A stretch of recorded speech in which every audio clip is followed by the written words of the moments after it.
diferencias, ni raciales, ni religiosas, ni políticas,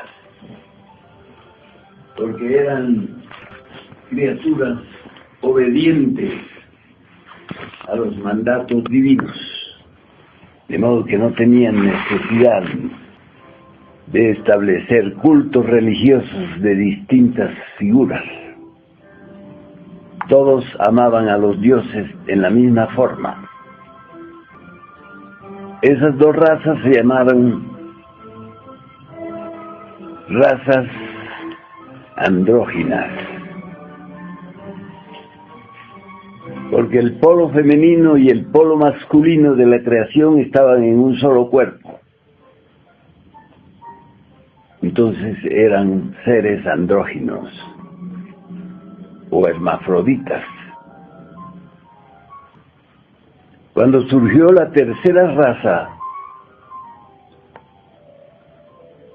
los dioses separaron lo masculino de lo femenino.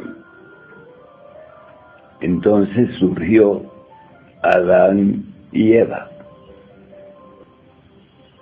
Es que Dios sacó a Eva de la costilla de Adán. Costilla significa también lado, costado. De modo que el costado o el lado femenino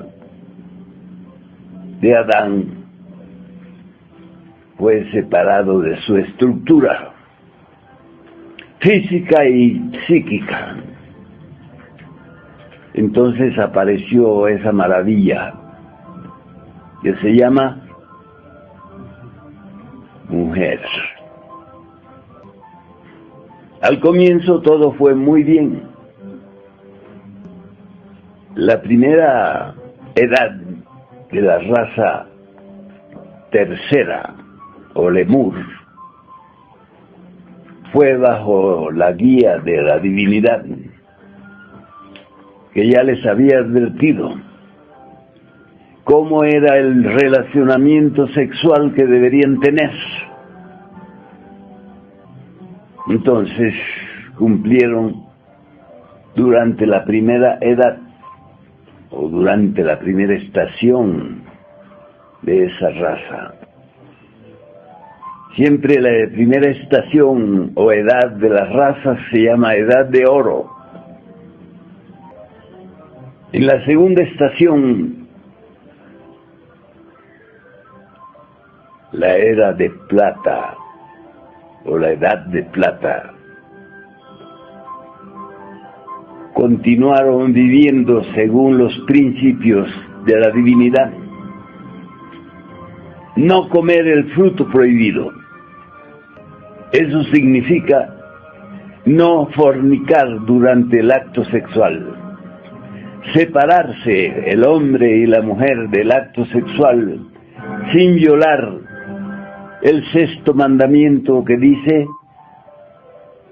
¿cómo dice el sexto mandamiento? No fornicar. La palabra fornicar viene del latín. La palabra latina forno quiere decir lugar donde está el fuego. De modo que el horno en la mujer y en el hombre se llama órganos sexuales. Ahí está el horno del ser humano. De ahí es donde surge la vida. Ninguna otra función de los seres humanos puede producir seres semejantes a sí mismos. De modo que cuando los seres humanos del planeta, de la raza lemur, llegaron a la tercera etapa de su generación, a la edad de hierro, o de bronce, perdón, la edad de bronce, comenzaron a sospechar que Dios no permitía que fornicaran durante el acto sexual, porque era un privilegio de los dioses. Esa idea la trajo un personaje que apareció en los pueblos del continente Mu. Ese personaje traía la misión de hacer fracasar la cultura divina en la que vivían los lemures. Y comenzó a insinuarles de toda forma, hasta que convenció a quién,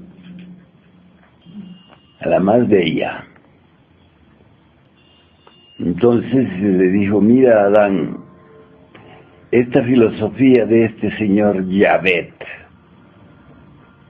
me parece que está correcta. Los dioses no quieren que utilicemos el sexo en la forma incorrecta, porque seguro es un privilegio de ellos, de los dioses. Solo ellos pueden hacer el sexo con eyaculación seminal. Y Adán dijo: no, eso no puede ser. Eso es una idea falsa. Yo no la acepto. Pero utilizando sus encantos femeniles, Eva logró convencer a Adán, y de ahí en adelante partieron para la ignorancia. Entonces se perdieron todos los principios universales de la vida, especialmente aquel llamado almas gemelas. Todas las almas que fueron separadas en masculino y femenino siguieron encontrándose de vida en vida, de reencarnación en reencarnación, seguían encontrándose, y entonces vivían una vida plena, una vida feliz, donde dice que los ríos manaban leche y miel. Eso no se interpreta literalmente, se interpreta simbólicamente. Quiere decir que la madre naturaleza nos daba todo lo relacionado con el sustento. Eso significa el que los ríos manaban leche y miel. Es decir, todo era abundante. Después, cuando dejaron los humanos de obedecer a los divinos, vino la debacle. Y hasta la naturaleza se volvió hostil. Ya no había más ríos de leche y miel. A Adán le dijo: comerás el pan con el sudor de tu frente. Y a Eva, ¿qué le dijo? Parirás tus hijos con dolor. Y a los dos juntos ahora conocerán la muerte. Significa que antes de la caída paradisíaca éramos inmortales y lo sabíamos. Teníamos un ser y sabíamos que lo teníamos. Es decir, teníamos un profundo conocimiento de sí mismos. Adán y Eva no eran esos salvajes ignorantes que andaban hasta sin ropa. Eso está bueno para vendérselo a Cantinflas para que haga una película de cómics. Imposible andar sin ropa. No podemos imaginarnos una sociedad andando sin ropa. Ni siquiera en la antigua África, porque siempre se cubrían las partes venéreas o verendas, o lo que se ve del cuerpo. Así es que después de esa caída vinieron los desmanes, los adulterios. Dicen que Adán tenía 2 amantes, a Lilith y a Nahemah. Y de esas relaciones nacieron 2 generaciones, una llamada Caín y la otra llamada Abel. Eso significa que los seres humanos se dividieron en 2 grupos. Un grupo que sí obedecía a Dios, Abel, y otro que no obedecía a Dios, Caín. Ahí surgió lo que llamaron después el bien y el mal. Y de toda esa degeneración de los seres humanos caídos fueron surgiendo las razas, los pueblos, los colores de la piel. Ya todo eso fue como dentro del desorden, porque ya la cuestión genética no estaba dirigida por la divinidad.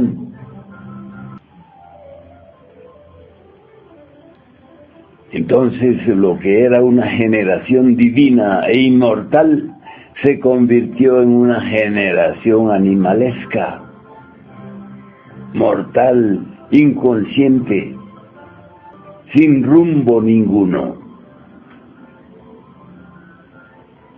De modo que así fue como comenzó el desorden.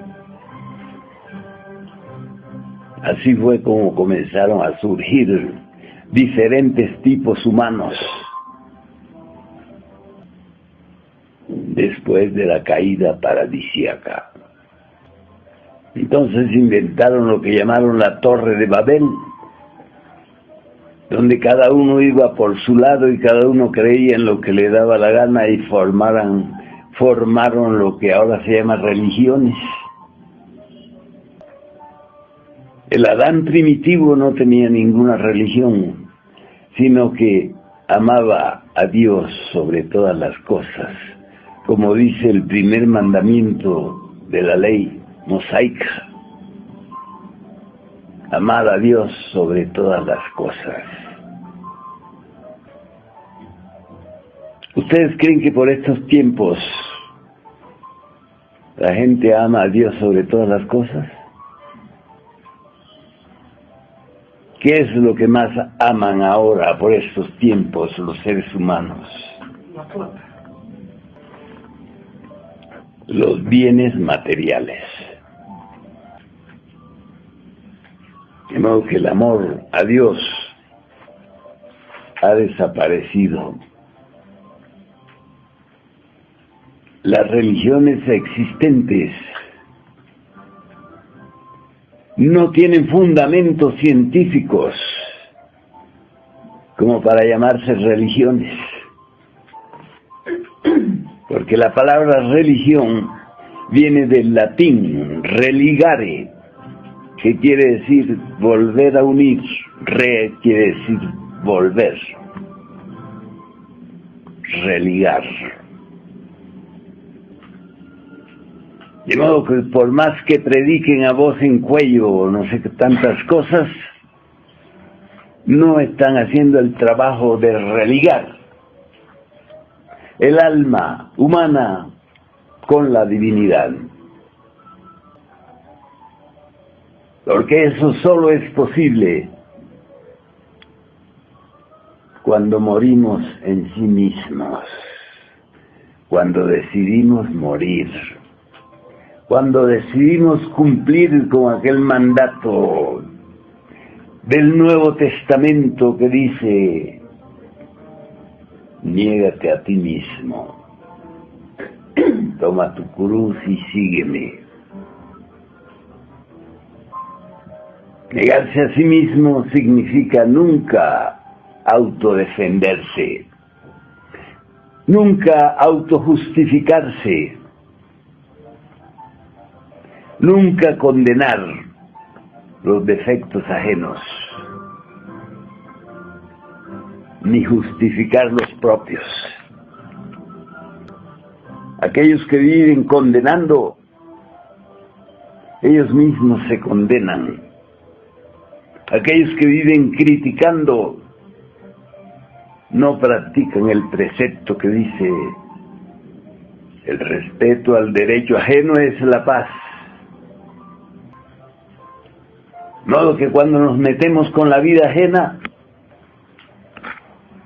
no respetamos el derecho ajeno. Por eso no hay paz. Hay conflicto, disensiones, peleas, por todos lados, por todos lados. En todos los países hay graves conflictos. De modo que el único camino que conduce a la liberación final está dado en los preceptos de Jesucristo, en los preceptos de Moisés, en los preceptos de Buda, en los preceptos de Mohamed y en los preceptos últimos dados por Samael Aun Weor, el avatar de Acuario. Ese es el último precepto y será el final, porque el fin del ciclo humano se aproxima a toda marcha. Siempre escuchamos a las personas decir: uy, ya se fue el año, qué rápido, ¿no es cierto? Porque estamos en los tiempos del fin. Y hay tanto conflicto y tanto dolor que nos olvidamos por completo de la cuestión temporal de la vida. Entonces, cuando venimos a ver, ya pasó un año, ya pasó la juventud, ya pasó la niñez, ya pasó todo, y viene, ¿qué viene? La muerte, pero una muerte vergonzosa. Una muerte sin honor, sin triunfo, una muerte con una derrota encima. Porque los seres humanos nacen para perder. Aunque estén llenos de millones de dólares, están perdiendo todos los días. Escuché a una mujer en la televisión diciendo: desde que nacemos comenzamos a perder. Primero perdemos el cordón umbilical que nos une al claustro materno. Después perdemos la inocencia, perdemos la niñez, y con la niñez se pierde la inocencia. Después perdemos la virginidad y por último perdemos la vida. Eso es un verdadero desastre. Si el hombre y la mujer no saben vivir, entonces sí saben morir, pero morir vergonzosamente. De modo que el camino no está predestinado para alguna raza en especial, sino para todos aquellos que puedan entender la necesidad de cambiar, la necesidad de convertirnos en otro tipo de personas. Aquellos que están muy contentos con su nivel de ser, con su persona y con su personalidad, es claro que llegarán a la conclusión de su ciclo humano y en vez de entrar al ciclo de los divinos, entran al ciclo de los demonios.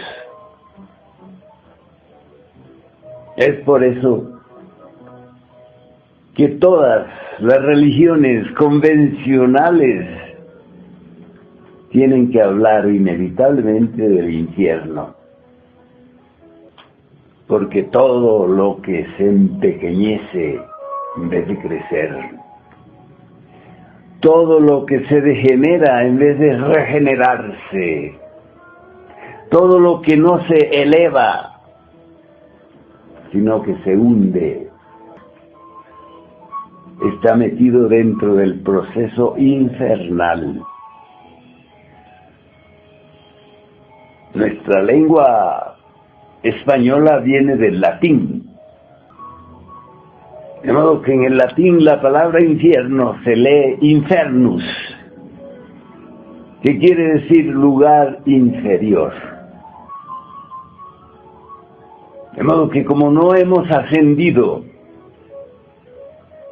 y se nos ha terminado el tiempo, no el tiempo cronológico, sino el tiempo existencial. ¿Cuánto es el tiempo existencial? 108 vidas, de un promedio de 76 años por vida. 76 años cronológicos. Ese es el tiempo promedio de la existencia humana. Los casos longevos en que las personas pasan más allá de ese tiempo cronológico son casos muy extraños, muy aislados, muy poco común. Así es que para no ingresar por el camino del infierno, por el camino del reino de Plutón, del que hablaban las teogonías griegas, necesitamos resucitar, que fue lo que nos enseñó Jesús el Cristo, el gran Maestro,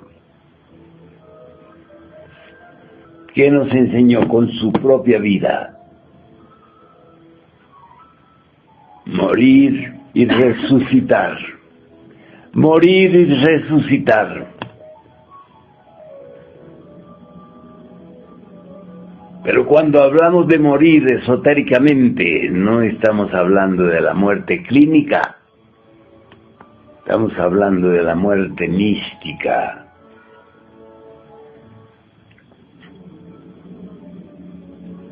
Antes de que Jesús muriera, murió Judas. ¿Quién era Judas en el drama crístico? El ego, el traidor, el malvado. De modo que después de la muerte de Judas, Jesús muere y resucita de entre los muertos. Al tercer día resucitó de entre los muertos. ¿No es cierto? Sabemos eso. Pero interpretar esotéricamente toda la leyenda del drama crístico requiere de un conocimiento especial. No todas las sectas llamadas cristianas pueden interpretar esotéricamente el mensaje cristianismo verdadero. Para interpretar necesitamos tener un conocimiento. Y para adquirir un conocimiento necesitamos de un maestro, es decir, de alguien que sabe por experiencia y no por teoría. De modo que yo, con todo amor, con todo respeto, les enseño el esoterismo crístico, para que no vivan en la ignorancia y para que cada quien busque el camino que lo conduzca a la luz, a la liberación final, a la transformación íntima y especialmente a cultivar, transformar eso que se llama la base genética de la vida y que se conoce vulgarmente con el nombre de sexo. Nadie puede ignorar que ha nacido del sexo de sus padres. Nadie puede discutir eso. Y aquellos pseudo religiosos que odian a la mujer porque dicen que es el símbolo del pecado, lo único que consiguen es que no los quieran ni en el cielo ni en el infierno. Entonces, ¿en qué se convierten? En el famoso judío errante, que no encuentra paz ni sosiego, ni puede asociarse con nadie. Ese símbolo del judío errante es aplicable a todos aquellos que viven creyendo que van por el buen camino, pero haciendo malas obras, pecando contra los principios supremos de la divinidad. Así es que es necesario seguir el camino crístico, del cual nos habla ampliamente la avatar de la nueva era de Acuario, el maestro Samael Aun Weor. Y ese camino significa muerte, renacimiento y sacrificio. Así es el camino que conduce a la luz. En ese camino no sirven para nada las creencias, las falsas idolatrías, las suposiciones e imaginaciones sobre Dios. Por ahí conozco a algunos pseudo espiritualistas que ni siquiera reconocen a Jesús, que fue el último de los cristificados. No reconocen a Jesús, el Cristo. Por eso siempre están hablando de un tal Señor. Ay, Señor. No llaman a Jesús, el Cristo. Aquel que dijo que el que cree en Él será salvo. Señor, Señor. ¿Cuál Señor? ¿A qué Señor se refiere? Ni siquiera se refiere a su propio Padre interno, el íntimo, sino a algún Señor imaginario. No respetan a la Divina Madre de Jesús, y eso es algo imperdonable. Es como si un ser humano no reconociera la madre que lo parió. ¿verdad? De modo que el camino que conduce a la liberación total y final se fundamenta en la muerte y en la resurrección. No existe otro camino. Cuando el sacerdote judío Nicodemos le dijo a Jesús qué tenía que hacer para alcanzar el reino de los cielos, Jesús le respondió muy clarito: si no naces de nuevo, si no naces de agua y de espíritu, no conocerás el reino de los cielos. De modo que eso de que todo el que se muere se va al cielo, ¿será verdad? Jesús no dijo que todo el que se muere se va al cielo.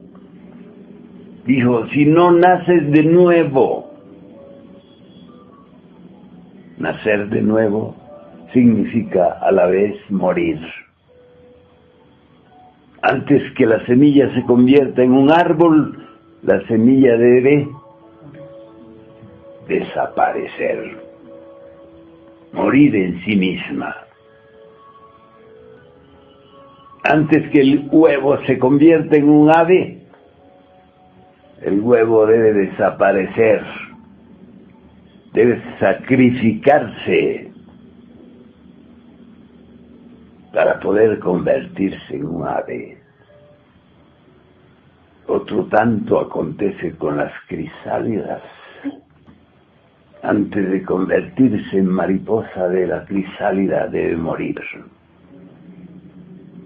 Así el hombre y la mujer que aspiran a la nueva vida, que aspiran a ascender al reino de los cielos, a las regiones celestiales del espacio, deben estar muy muertos en sí mismos. Así es que morir es indispensable si es que queremos resucitar. No hay resurrección sin muerte. ¿Has percibido de dónde surgió el desorden de las razas y de las religiones y de todo eso?